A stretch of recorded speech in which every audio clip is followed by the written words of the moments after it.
Hello everyone, it's 16th June. Let's quickly look at the headlines from the Hindu newspaper. The first page we have US and Iran reach agreement to end war, reopen Hormuz Strait, again relevant for international relations perspective. Then we have India and Slovakia expand bilateral ties with a slew of MOUs, again relevant for international relations perspective. Then we have India's goods export hit record high of $45.2 billion in May. Trade deficit widens, again relevant for economy perspective. Then we have Census 2027 phase 1 ends in Delhi.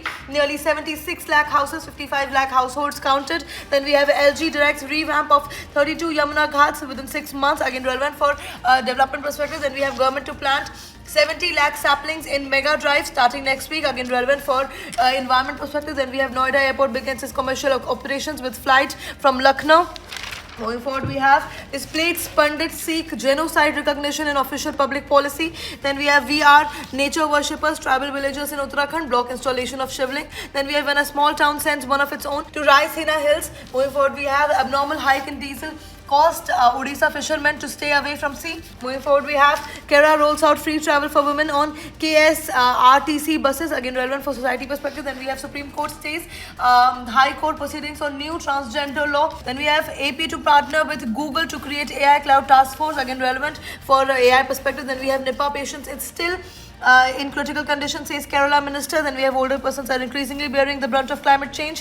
Find study, again relevant for environment perspective. Moving forward, we have drone revolution and modern warfare, again very relevant for defense perspective. Then we have the US government policy is to systematically cut off any sources of income to Cuba, again relevant for international relations perspective. Then we have Prime Minister welcomes West Asia deal, hopes peace with the will be restored. Then we have Indian seafarers not to be deployed in conflict zones, says GGS. Then we have limited traffic through Hormuz despite Trump's announcement. Then we have in Manipur mob opposes treatment for 3 Kuki persons injured in attack, again relevant for internal security perspective. Moving forward, we have heat waves, ozone rays, cardiac death risk, says study. Then we have social media video platforms surpasses traditional outlets as leading news sources, says reports. Then we have WPI inflation jumps to 9.7% in May on surging fuel prices. Then we have with peace deal in sight, oil prices slipped to lowest in 3 months, again relevant for economy perspective. Lastly, we have the world page where we have Russian strikes across Ukraine kill 11, Fame's monastery in Kiev catches fire. Then we have Israel wants to withdraw troops from Lebanon, Syria and Gaza.